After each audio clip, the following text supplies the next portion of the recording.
Good afternoon everyone. तो आज हम पढ़ेंगे एटॉमिक मास। ये जो टॉपिक है ये +1 सीबीएसई और या क्लास 10 आईसीएसई दोनों के लिए यूजफुल है।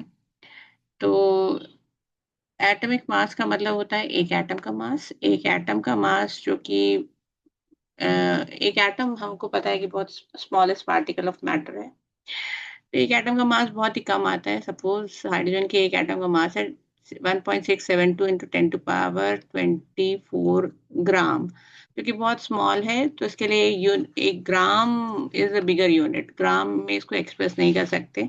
इस प्रॉब्लम को सॉल्व करने के लिए कहा गया कि एटम का मास जो है उसके रिलेटिव मास के फॉर्म में एक्सप्रेस किया जाना चाहिए। मतलब क्या हुआ कि आपने एक स्टैंडर्ड लिया, एक स्टैंडर्ड एटम लिया, उसके कंपैरिजन में सारे एटम्स के मास को एक्सप्रेस किया गया।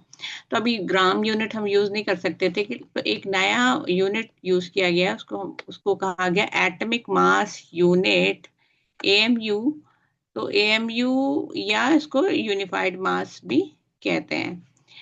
तो जब हम कहते हैं कि ऑक्सीजन का जो मास है वो है, जब अगर हम कहते हैं ऑक्सीजन का मास 16 एएमयू या 16 यू है, तो उसका मतलब ये है कि ऑक्सीजन का एक एटम कार्बन 12 जो कि हमारा स्टैंडर्ड है, उसके एटम के 1/12 पार्ट से 16 टाइम्स हेवियर है। ठीक है। तो कार्बन 12 एक वो एटम था जो कि स्टैंडर्ड, जिसको चूज किया गया, जो कि स्टैंडर्ड लिया गया। और an atom of carbon 12 is an isotope है। कार्बन का एक आइसोटोप है जिसका मास है इसका मास होता है equal to 12 atomic mass unit. और एक एटॉमिक मास यूनिट का क्या मतलब है? It is the 1/12 of the mass of एक कार्बन 12 आइसोटोप। मतलब एक एटॉमिक मास यूनिट का मतलब क्या है? It is 1/12 of the mass of carbon 12 atom.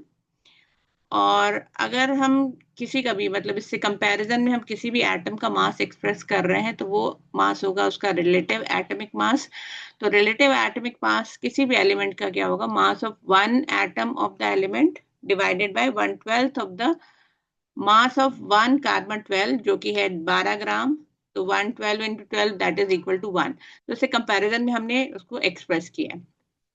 अब सपोज हम अगर बोलते हैं कि एक एटम जिसका मास है twice of the C12 atom, तो उसका मतलब यह है कि उसका रिलेटिव एटॉमिक मास कितना हुआ? 24U। या हम बोलेंगे अगर एक एटम है जिसके पास 1/3 of the mass of C12 atom है, तो उसका मास होगा 1/3 इंटू 12 दैट इज 4U। तो तो इसका मतलब ये है कि आपको सारे एटम्स का मास जो है वो वो कम वो एक्सप्रेस करना है in comparison to carbon 1/12 of the mass of one carbon 12 atom that is. तो ये हो गया हमारा कंपैरिजन के फॉर्म में मास। तो अगर हम कहते हैं कि हाइड्रोजन के एक एटम का मास 1U है, तो इसका मतलब यह है कि हाइड्रोजन का एक एटम कार्बन 12 के एक एटम के कंपैरिजन में 1 ग्राम हैवी है। ठीक है। ऐसे ही है। तो यहाँ पर बहुत सारे एटम्स के एटॉमिक मासेस दिए हुए हैं। आप देख सकते हैं यहाँ पर बहुत सारे एटम के एटॉमिक मासेस दिए हुए हैं। तो अब जैसे मैं बोल रही हूँ कि एल्यूमिनियम का एटॉमिक मास है 27U। मतलब एल्यूमिनियम का एक एटम कार्बन 12 के एक एटम के टाइम्स में 27 टाइम्स हेवियर है।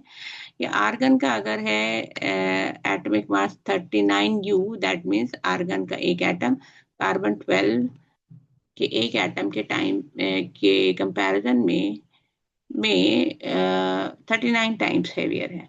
So that's all for today. कल हम इससे रिलेटेड कुछ न्यूमेरिकल सॉल्व करेंगे। Thank you very much.